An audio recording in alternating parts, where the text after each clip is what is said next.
Welcome students. आपण applications of derivative त्यातला exercise 4.4 पाहणार आहोत आणि हा त्यातला थोडासा अवघड एक्सरसाइज आहे. त्याचं कारण ह्याला जे इकॉनॉमिक्समधले जे थोडेफार लागणारे जे फॉर्म्युले असतात, इकॉनॉमिकल टर्म्स जे असतात, हे आपल्याला थोडेफार माहीत असणं आवश्यक आहे.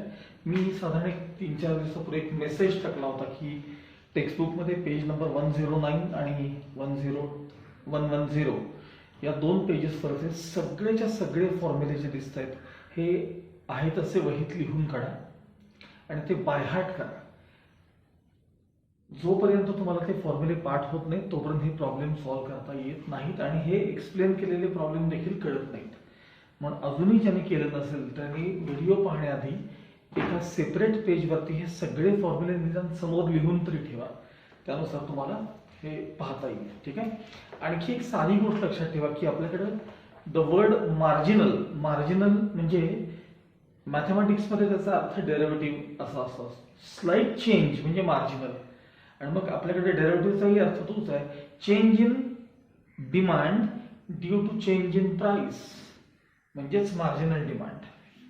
तर ही जी टर्म आहे मार्जिनल ह्याचा अर्थ डेरिव्हेटिव्ह असतो एवढं लक्षात ठेवा. ठीक आहे. निदान एक कॉमन सगळ्यातली गोष्ट आहे.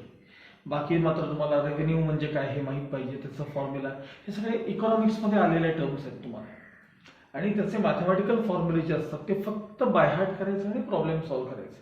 असं तसा हा तुमचा याच्यातला लास्ट या एक्सरसाइज हा जो आहे तसा आपला तो या चॅप्टरचा लास्ट एक्सरसाइज आहे. बघा फर्स्ट क्वेश्चन बघा. The demand exercise 4.4 question number first. The demand function of a commodity at price is given as d equals 40 minus 5p upon 8. आधी पूर्ण क्वेश्चन वाचूया आपण. d equals 40 minus 5p upon 8. Check whether it is increasing or decreasing function. मला सांगा जेव्हा आपण y equals fx एखादं function असतं तेव्हा ते इन्क्रीजिंग किंवा डिक्रीजिंग आहे कसं ओळखतो आपण? तर f dash x मिळवतो म्हणजे त्याचा आपण डेरिव्हेटिव्ह घेतो आणि if f dash x is greater than 0 then the function f dash x जर पॉझिटिव्ह असेल तर ते इन्क्रीजिंग फंक्शन आणि f dash x जर निगेटिव्ह असेल तर ते decreasing function. Generally demand curve हा नेहमी डिक्रीजिंग फंक्शनच असतं लक्षात ठेवा, पण तरी आपण आता चेक करूया. ठीक आहे. बघा the demand function of a commodity is given bye अशी सुरुवात करायची. The demand function of a commodity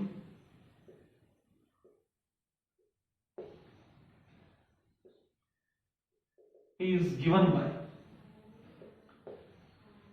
the demand function of a commodity is given by capital D equals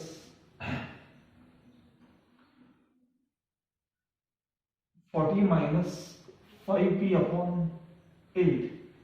काही वेळेला ते इन टर्म्स ऑफ x देखील असतं. x म्हणजे quantity demanded अशा अर्थ असतं. हळूहळू कळायला लागेल तुम्हाला तिथे.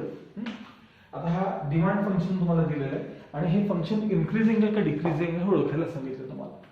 But D in terms of P आहे लक्षात ठेवा. Demand function in terms of P आहे म्हणून असं लिहायचं differentiating with respect to P. So D D by D P. बघा जसं आपण derivative of X with respect to P dx by dt लिहितो किंवा derivative of x with respect to y dx by dy लिहितो, तसं derivative of d with respect to p म्हणजे change in demand due to change in price असा खरं त्याचा अर्थ असतो. Equals d by dp of 40 minus 5p upon 8 equals 40 constant त्याचा derivative 0 minus sign as it is 5 upon 8 coefficient into जसा x चा derivative 1 with respect to x तसा p चा derivative 1 with respect to p असेल तर. So final answer minus 5 by 8. So dd by dp equals minus 5 by 8 which is negative. मग खाली असं लिहायचं since dd by dp is negative, given demand किंवा given function is a decreasing function. Given function is a decreasing function. Okay.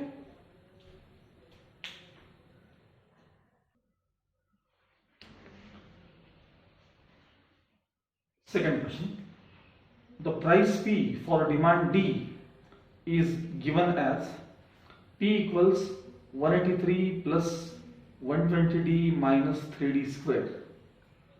Find D for which price is increasing. Find the demand for which price is increasing.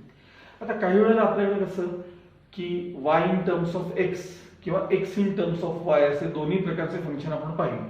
तसं कधी कधी इथं P price in terms of demand, मागच्या problem मध्ये आपल्याला demand in terms of price होते, आता इथं price in terms of demand आहे. ठीक आहे, the price P for demand D is given as असं म्हणायचं. पहिली लाईन बघा तिथली आहे तशी लिहितो मी. The price P for demand D is given as P equals 183 plus 120D minus 3D square. And find demand for which price is increasing. मला सांगा प्राइस फंक्शन जर इन्क्रीजिंग असेल तर dp by dd derivative of p with respect to d, कारण आता इथं p in terms of d आहे, मग differentiating with respect to d, so dp derivative of p with respect to d. आता हे d इथला कॅपिटल आहे, dp by dd equals d by dd of हे सगळं function 183 plus 120d minus 3d square. Okay, constant चा derivative 0 plus 120 as it is.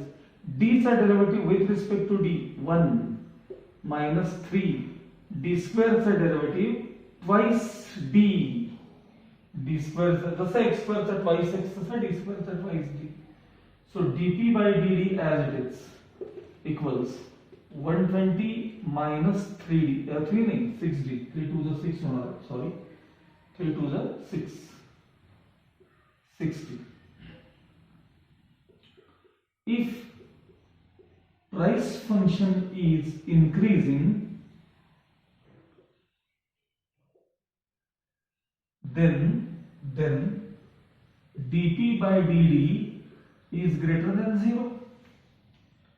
आता dp by dd म्हणजेच काय सांगा, 120 इथे लिहितो मी, therefore 120 minus 6d is greater than 0. या ठिकाणी हे रिप्लेस केले, बस is greater than 0. minus 6d पलीकडे या, therefore 120 is greater than 6d. 6 ने डिवाइड करा, 120 upon 6 greater than d, म्हणजे 20 greater than d, 6 to the 12. 20 greater than d चा अर्थ काय सांगा, that is d is less than 20. 20 greater than d चा दूसरा अर्थ काय, d is less than 20. Okay,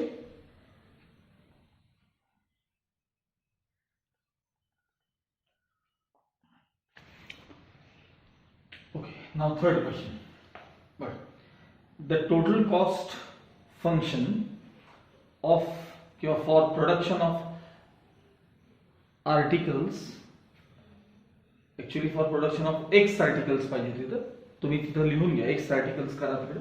The total cost function for production of x articles is given by c equals 100 plus 600x minus 300 minus 3x square. Find the value of x, find the values of x for which the total cost is decreasing. ठीक है, cost function दिले तुम्हाला, cost of producing x articles. ठीक आहे, ते x असलं काय नसलं काय पुढे कळतं तुम्हाला. बघा 3 number, the total cost function is c equals, the total cost function is c equals 100 plus 600x minus 3x square. हे तुम्हाला कॉस्ट फंक्शन दिलेलं आहे आणि असं विचारलंय की find the value of x for which total cost is decreasing. Cost function decreasing असताना x ची व्हॅल्यू काय असं तुम्हाला विचारलेलं आहे. मग c in terms of x आहे, म्हणजे differentiating with respect to X. आता आपल्याला हे खूप सोपं वाटतं कारण आपल्याची सवय झालेली असते विथ रिस्पेक्ट टू एक्स. बघा DC by DX equals D by DX of bracket मध्ये 100 plus 600x minus 3x square is equal to constant चा derivative 0 plus 600 into bracket 600 into bracket x चा derivative 1 minus 3x square चा derivative twice x equals 600 into 1 minus 6x. हे झालं dc by dx. त्याने काय विचारले find the value of x for which total cost is decreasing. बघा if total cost is decreasing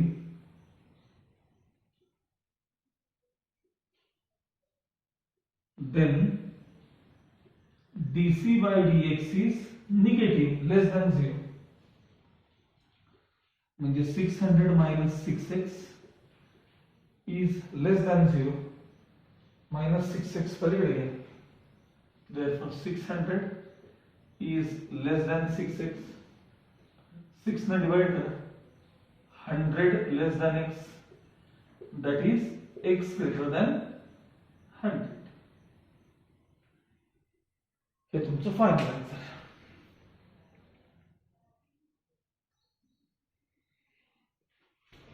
Now fourth question is, the manufacturing company produces X items. The manufacturing company produces X items at the total cost of rupees 180 plus 4x. म्हणजे cost of producing of X items is 180 plus 4x. The demand function for this product is P equals 240 minus X.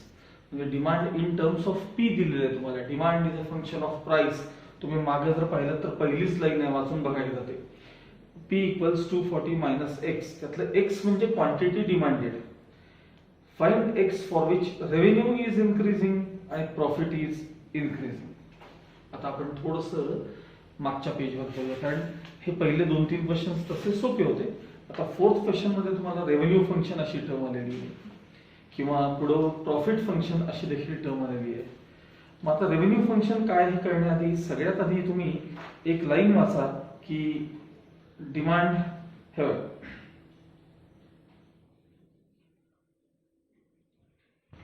तुम्हाला revenue demand D into P किंवा P into D असं कुठेतरी दिलं असेल बघा revenue function.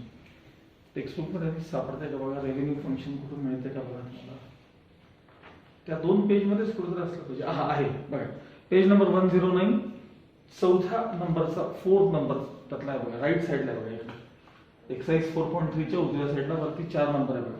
Total revenue equals म्हणजे R equals P into D where P is price and D is demand. Demand म्हणजे quantity demanded.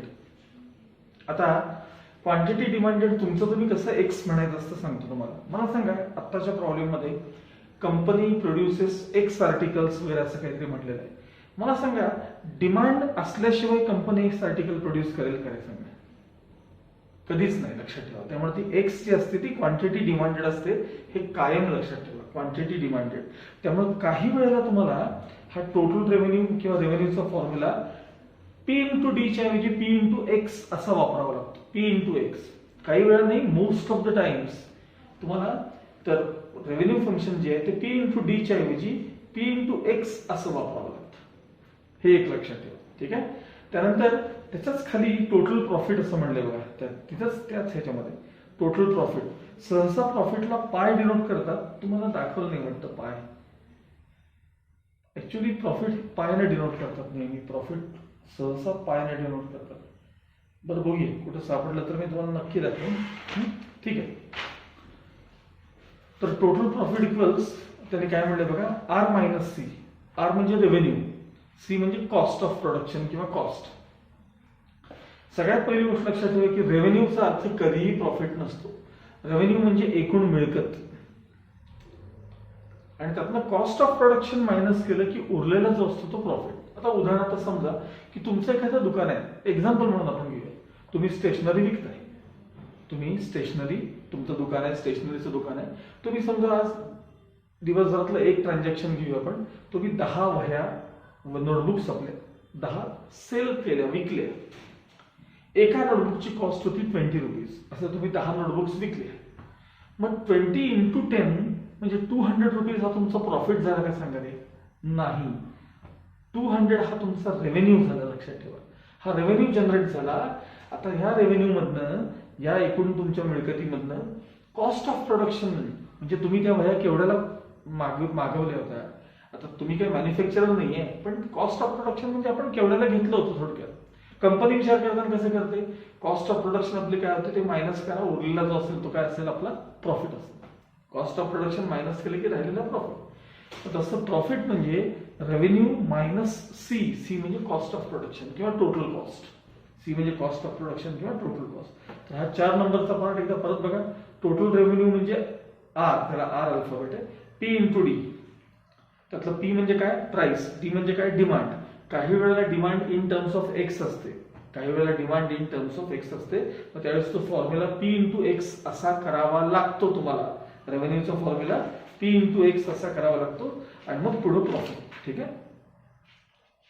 मी तुम्हाला एखाद्या क्वेश्चन मध्ये दाखवतो सुद्धा, रेव्हेन्यू म्हणजे कसं पी इंटू एक्स आहे. काही ठिकाणी असलं तर सॉल्ड एक्झाम्पल मध्ये तुम्ही याचे सॉल्ड एक्झाम्पल सुद्धा बघत राहा बरं का.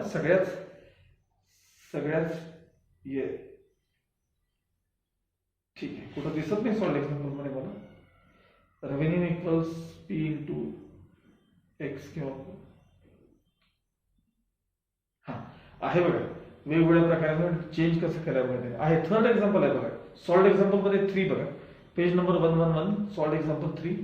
In a factory for production of Q articles म्हणले त्यांनी, क्यू आर्टिकल्स. आणि लगेच खाली जरा फॉर्म्युलाकडे या.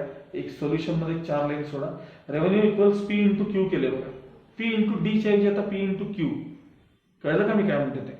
म्हणजे तुम्हाला त्यानुसार चेंजेस करता आले पाहिजेत. मला प्रोडक्शन ऑफ क्यू आर्टिकल्स म्हणजे क्यू आर्टिकल्स प्रोड्यूस केले. अरे याचा अर्थ क्यू आर्टिकल्सची डिमांड आहे म्हणून प्रोड्यूस केले ना. म्हणजे क्वांटिटी डिमांडेड ही कशी, कधी एक्स मध्ये असेल, कधी क्यू मध्ये असेल, कधी काही असू शकते. त्यामुळे रेव्हेन्यूचा फॉर्म्युला तुम्हाला दरवेळेस बदलता आला पाहिजे. लक्षात आलं सगळ्यांना? आता आपल्या क्वेश्चन कडे पुन्हा. फोर्थ क्वेश्चन आपला जो एक्सरसाइज मधला फोर्थ क्वेश्चन आहे तिथे या. The manufacturing company produces X items. The manufacturing company produces X items किंवा X articles at a total cost of rupees 180 plus 4x. The demand function for this product is P equals 240 minus x. Find x for which revenue is increasing and second profit is increasing. असे 2 question तुम्हाला विचारले. Revenue increasing आणि profit is also increasing. ठीक बघा.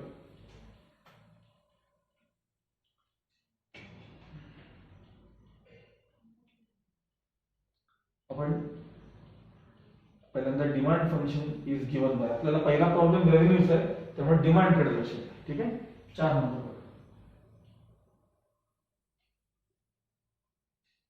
The demand function is given by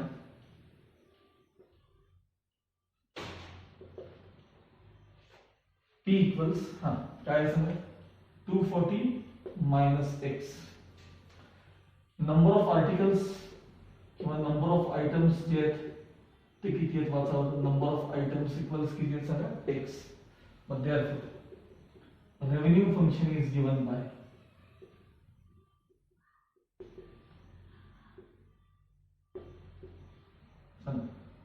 R equals P into X. therefore r equals p काय आहे बघा 240 minus X into X. Bracket open करा.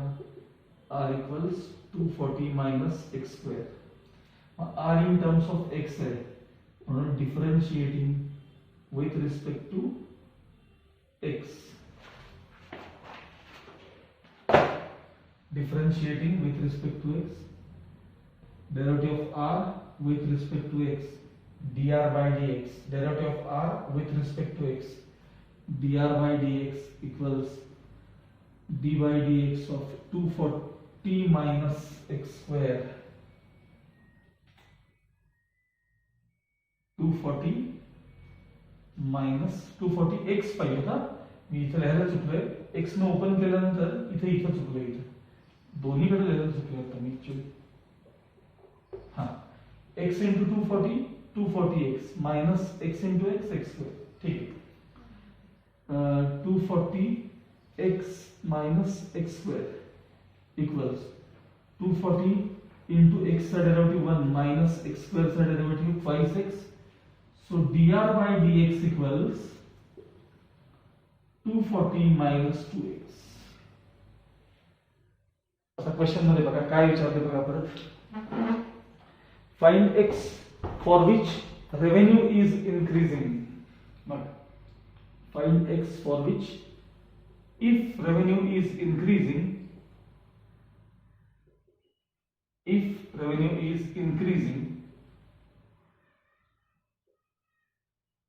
come on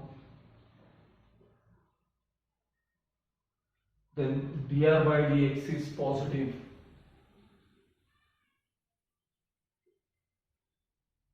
dr by dx is positive so 240 minus 2x is greater than 0 therefore 240 is greater than 2x 2 ने divide केले therefore 120 greater than x that is x less than 120 हे झालं तुमचं पहिल्या प्रश्नाचा answer करा question number 4 त्यातला first one आता आपण सेकंड पाहतोय काय विचारलंय सांगा त्यांनी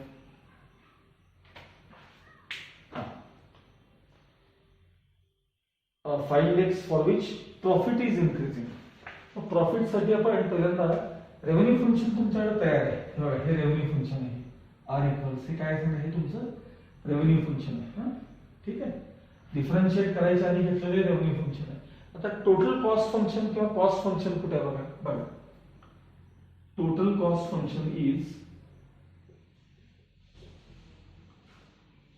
C equals वाचा बरं cost of production of x articles किती आहे वाचा कॉस्ट ऑफ प्रोडक्शन किंवा total cost is 180 plus 4x 180 plus 4x मग प्रॉफिट फंक्शन जे असेल प्रॉफिट इक्वल्स हा काय सांगा रेव्हेन्यू मायनस कॉस्ट आणि जरी तुम्हाला तिथं दिसत नसलं तरी प्रॉफिट फंक्शनला पाय डिनोट करा कारण हे त्याचं कॉमन हे नोटेशन आहे प्रॉफिट फंक्शन करता जरी पुस्तकात दिसू देत नसू देत पाय इक्वल्स हा आर मायनस सी आर म्हणजे रेव्हेन्यू सांगा रेव्हेन्यू किती आहे वाचा बरं 240x minus X square minus C C म्हणजे कॉस्ट फंक्शन 180 प्लस 4x आता ब्रॅकेट ओपन करून घ्या 240x minus X square minus 180 minus 4x ह्यातून 4x गेले म्हणजे 236x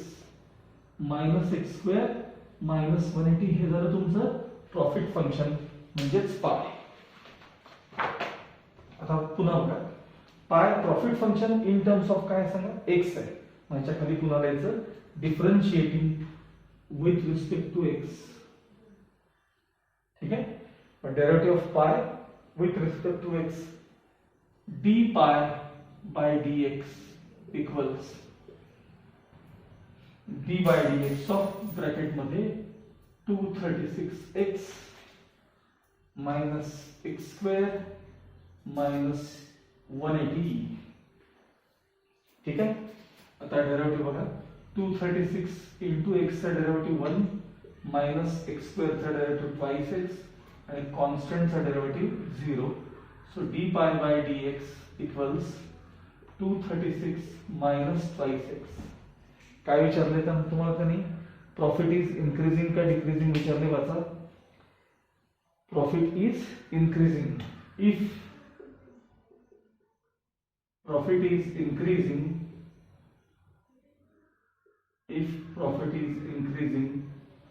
then d pi by dx is greater than 0 म्हणजे 236 minus twice x is greater than 0. Twice x RHS मध्ये गेले 236 greater than 2x. 2 ने divide केलं 2 1 जा 2 पुन्हा 2 1 जा 2 2 8 जा 16 greater than x. That is x is less than 118. x is less than 118. हे तुमचे दोन आन्सर्स असले पाहिजे. ओके.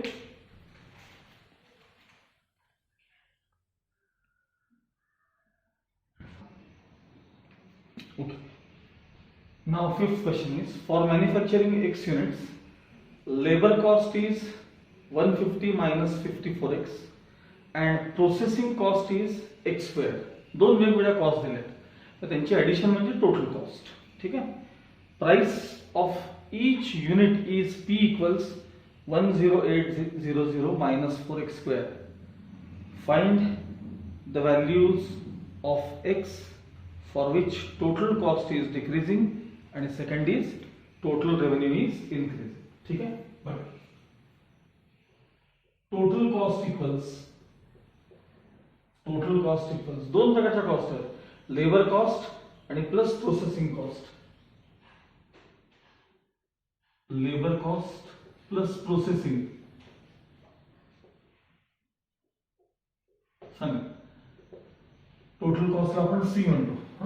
लेबर कॉस्ट किती आहे? लेबर कॉस्ट 5 नंबरचा प्रॉडक्ट बघा. Labour cost is 150 minus 54x.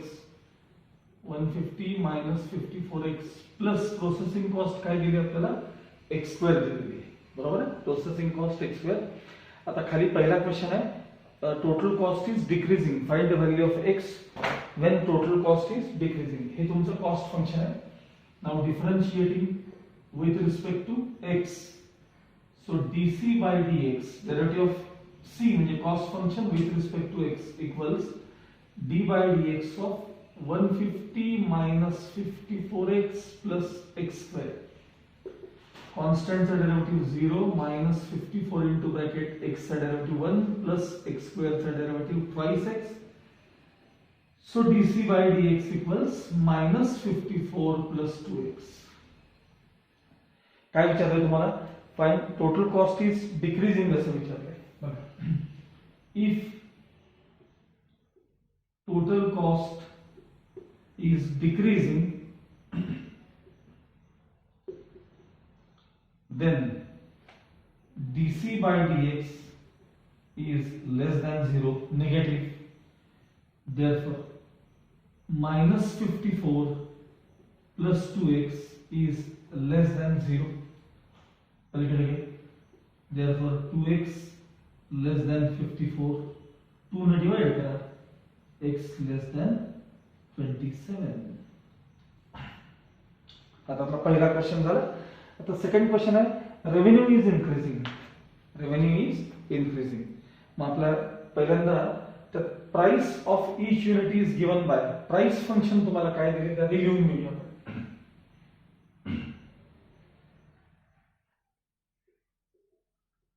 Price is given by वजा p equals काय 10800 minus 4x square. ठीक है. प्राइस आणि total number of for manufacturing x units असं म्हणलेलं आहे. टोटल नंबर ऑफ युनिट्स किती आहेत सांगा? x आहे. टोटल नंबर ऑफ युनिट्स किंवा टोटल नंबर ऑफ आर्टिकल्स किती आहेत सांगा? x. Therefore, revenue function is given by r equals p into x. सांगा p किती आहे? 10800 minus 4x square into x. So revenue function is 10800x minus 4x cube. ठीक है. Minus 4x square आणि एकदा चेक करा.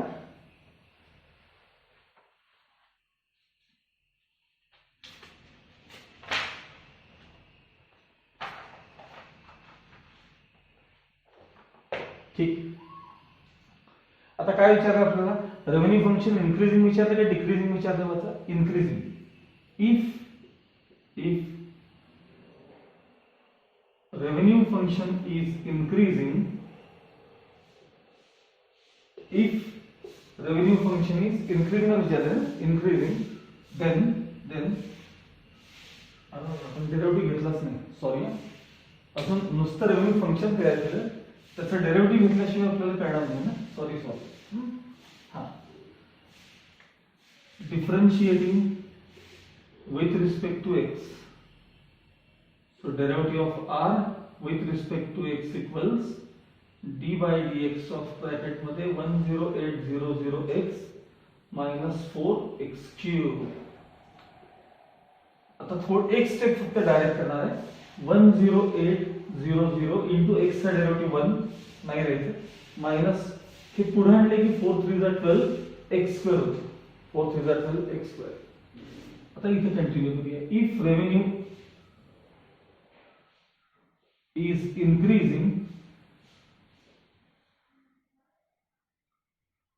then dr by dx is positive.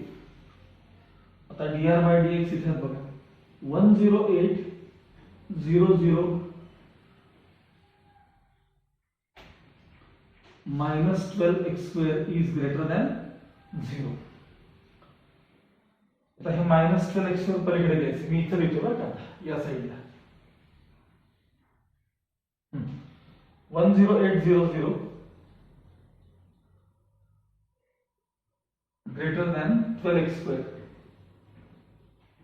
आधी 12 ने डिवाइड करूया.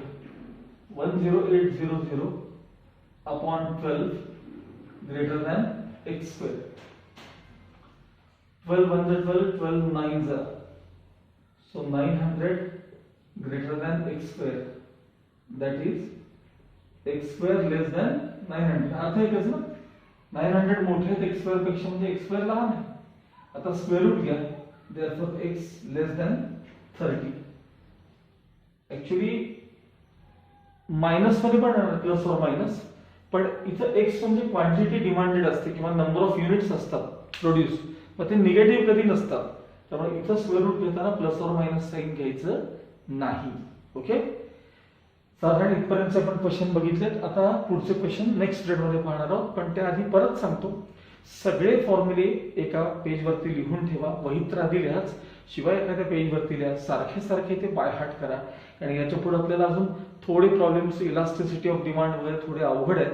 मार्जिनल रेव्हेन्यू, ॲव्हरेज रेव्हेन्यू, तर ह्या ज्या गोष्टी आहेत आणि इलास्टिसिटी ऑफ डिमांड यातलं रिलेशन जे आहे, त्याकरता ते फॉर्म्युले चांगले लर्न करा. ओके.